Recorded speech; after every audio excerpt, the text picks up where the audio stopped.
Bismillahirrahmanirrahim. Assalamualaikum warahmatullahi wabarakatuh. Alhamdulillahi rabbil alamin. Assalatu wassalamu ala syarafil anbiya'i wal mursalin Sayyidina Muhammad wa ala alihi wa sahbihi ajmain, amma ba'd.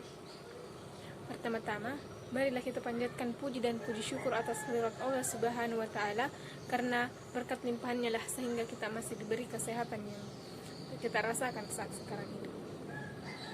Tak lupa pula kita kirimkan salawat serta salam kepada junjungan Nabi besar kita, Nabiullah Muhammad sallallahu alaihi wasallam. Nah, langsung saja. Sebelumnya, perkenalkan, nama saya Nur Rahmah dari kelompok 19 B4 Yayin Bone. Baik, langsung saja. Di sini saya akan membahas materi tentang muhsinin atau ihsan, atau biasa diartikan sebagai orang yang baik. Nah, muhsinun berasal dari kata ihsan yang artinya baik. Nah, kata ihsan itu sendiri berasal dari kata hasuma yang bermakna baik atau bagus. Nah, seluruh tingkah laku yang menghadirkan faedah dan meninggalkan mudarat adalah perbuatan yang ihsan.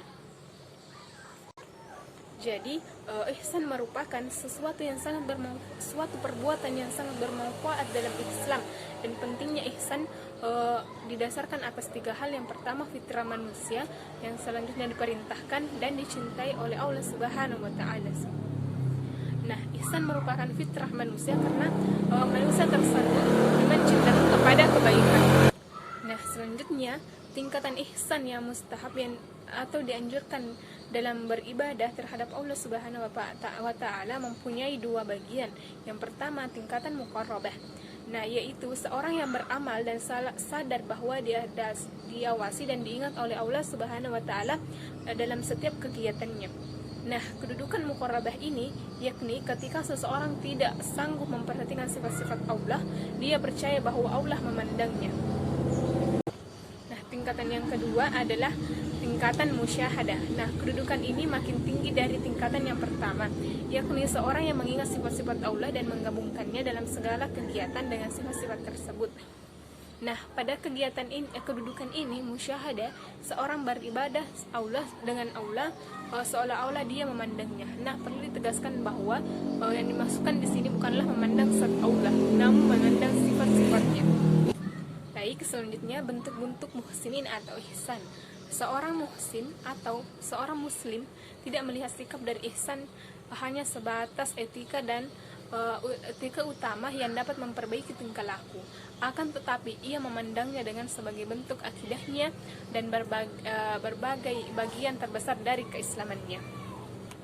Adapun beberapa ungkapan dalam Al-Quran yang mendefinisikan bentuk-bentuk perbuatan ihsan. Yang pertama adalah sikap sabar.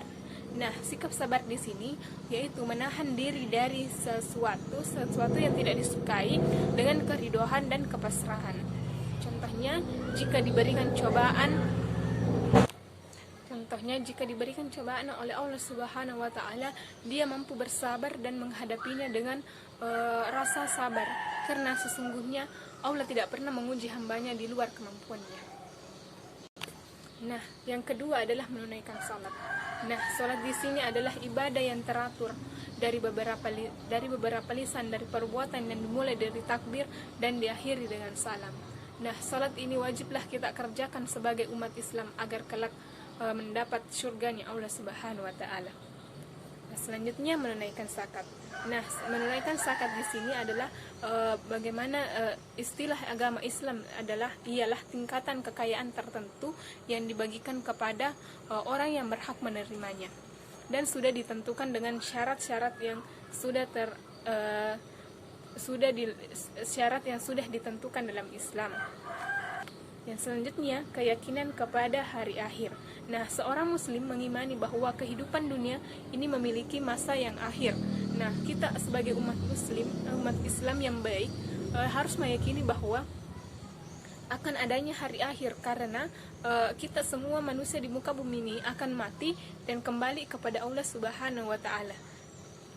Jadi kita umat muslim harus yakin bahwa hari akhir tersebut akan tiba, dan kita harus mempersiapkan amal ibadah kita untuk menghadap kepada Allah Subhanahu wa taala. Baik, selanjutnya ciri-ciri muhsinun atau ihsan. muhsinun ciri-cirinya dapat berupa yaitu orang-orang yang bertakwa, senantiasa menginfakkan hartanya baik dalam keadaan lapang, menyisihkan khusus hartanya untuk orang-orang yang meminta dan tidak berpunya, dan dapat menahan amarah sehingga dapat memaafkan orang lain. Selanjutnya ciri-ciri ihsan yaitu menegakkan sholat, khususnya sholat malam hingga mereka tidurnya hanya sedikit. Nah, senantiasa mengingat Allah, khususnya apabila melakukan tergelincir dalam melakukan perbuatan dosa, segeralah minta maaf kepada Allah dan berjanji tidak akan mengulanginya. Nah, adapun sikap Allah kepada orang muhsinin, yaitu ada ayat menyatakan bahwa Allah akan mencintai orang muhsinin, di mana para orang muhsinin itu bersungguh-sungguh dalam ketakwaannya dalam menginfakkan harta mereka di jalan Allah Subhanahu wa taala. Oleh karena itu, kecintaannya pada muhsinin, Allah senantiasa bersama mereka. Rahmat Allah sangatlah dekat kepada muhsinin dan Allah berjanji tidak akan menyia-nyiakan mereka. Nah, selanjutnya fungsi muhsinin atau ihsan. Fungsi ihsan adalah yang pertama sebagai pendorong. Nah, bahwa ihsan terhadap Allah Subhanahu wa taala memotivasi manusia untuk menghormati hidupnya, beribadah dan beramal saleh sebatas menambah keimanan dan ketakwaan seseorang. Yang kedua sebagai penyalur, yakni bahwa ihsan terhadap Allah Subhanahu wa taala sudah dipunyai oleh manusia agar bisa berkembang secara optimal dan aktivitas dalam kehidupan sehari-hari. Yang selanjutnya sebagai pengendalian. Nah, dengan menggunakan ihsan, manusia dapat mengendalikan dirinya dan melakukan perbuatan-perbuatan yang dilarang dan tidak melakukan perbuatan yang dilarang oleh Allah Subhanahu wa taala. Selanjutnya yang terakhir penyesuaian. Nah, manusia di sini sadar dengan dirinya akan makhluk ciptaan Allah Subhanahu wa taala, dan di sini manusia tidak ada tenaga atau kekuatan untuk menandingi Allah Subhanahu wa taala karena tidak ada pencipta selain Allah Subhanahu wa taala. Mungkin cukup sekian dari saya, lebih dan kurangnya mohon dimaafkan. Apabila ada kekurangan datangnya dari saya pribadi, dan apabila ada kebenaran datangnya dari Allah Subhanahu wa taala. Sekian, wabillahi taufiq wa hidayah. Wassalamualaikum warahmatullahi wabarakatuh.